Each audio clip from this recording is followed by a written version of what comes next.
What's going on, guys? Back with another module, staffing and employees. Now, this one is definitely important because as you grow, as your company grows, you're definitely, like I mentioned before, you're going to want to outsource certain things. You want to make sure that certain things get done when you're not even there. The power of delegation. You see how it all ties back into each other, guys? We started with the mentality, power of delegation. Now we're coming full circle, guys. Everything ties into each other.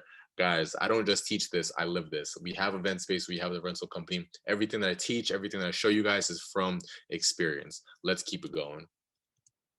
Now, how to staff effectively. So remember that budget sheet, guys. No more than 25 to 35% of your monthly revenue should be going towards employees.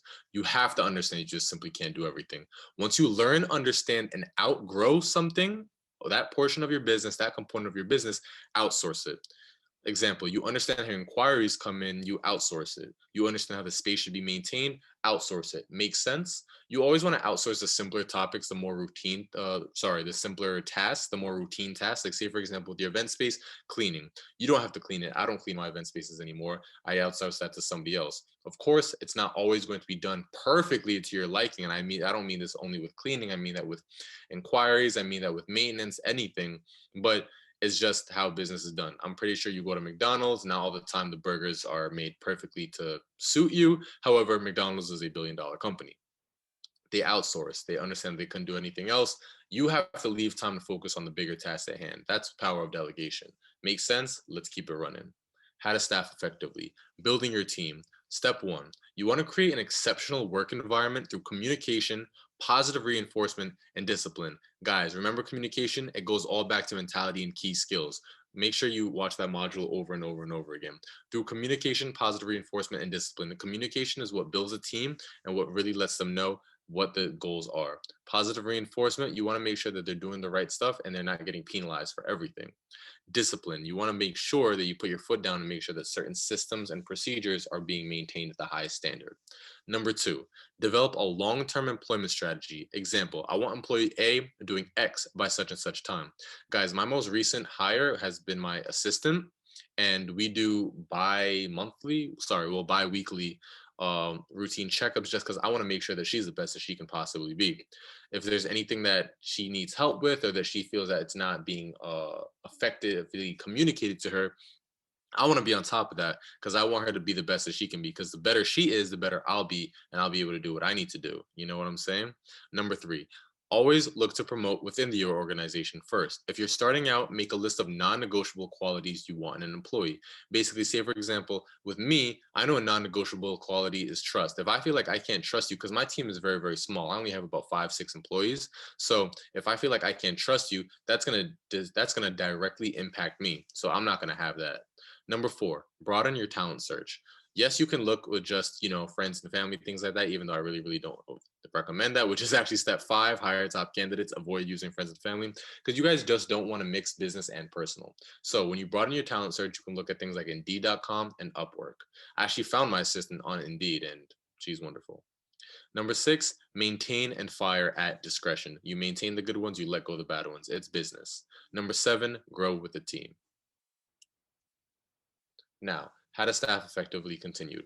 Key employees in event space. And now, guys, this is literally a blueprint just handed over to you guys. I have to really figure this out. So make sure you're taking ample notes, pause it, record it, rewatch it, whatever you got to do.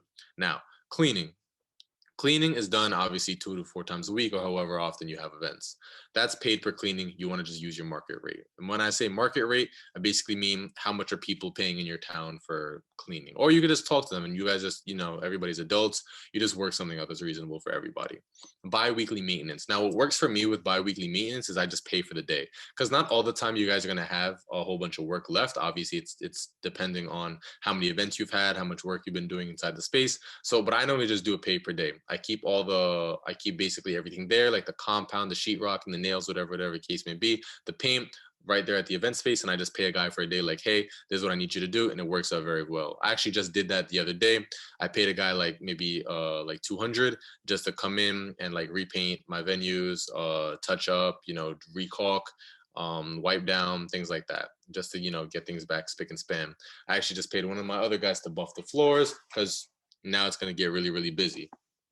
Now, virtual assistant. Now it's going to get really, really busy and we want our space looking top notch. Virtual assistant. Be sure to get an overseas one because it's a lot more affordable. But a similar time zone just to avoid lag in work. A lot of virtual assistants are like halfway around the world, like say Filipino or India, but you want somebody who's not 6 hours behind or 6 hours, like 12 hours behind or 12 hours ahead. You want somebody who's on the same time zone or can work on the same time zone. So, like I mentioned, to avoid a lag in the work. This should honestly be outsourced last, though, simply because you want to have a firm grasp of how inquiries are generally formulated in your company. You want to understand how inquiries come in and all the different. You're not going to always know all the different situations, but the general ones. I encourage my assistant to reach out to me if there's anything that she's just not too sure of. I encourage that because now the next time we run into that, it's almost like she's already experienced it now. If she doesn't ask me, then she's not going to know how to respond in the future. But if she does ask me, the more she's going to be exposed to certain different situations, the better she'll be able to handle it in the future. Just because she'll be able to use, hey, we did this last time, I can apply it this time. Boom. Now, virtual assistants are most often than not paid by the hour.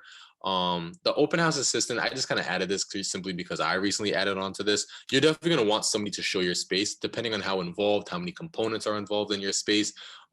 Is when you can know whether or not it's going to be, if you're going to need it or not. For example, some people just rent out the space, literally just a space, no tables, no chairs, no nothing, just the space, and that's what it is. So I wouldn't go and have an open house assistant just for that. You can have like literally, hey, go when the cleaning person's there, and that's it. Tell them the price, and that's it. You want to book. If you have more components where the place really needs to be sold, say for example, you have sound system and you have tables and chairs, you have different types of tables and chairs, you have chafing dishes, you have decor, you have rentals, then maybe more so, you can have the open house assistant to reiterate that, or you can just do it yourself. But again, I wouldn't recommend outsourcing that quickly. That's where the magic happens. Now, how many employees you bring on for whichever task is purely up for your discretion. I added every position that I've personally outsourced, but you can add or subtract based on your own needs and skill set. Guys, I'll see you in the next model.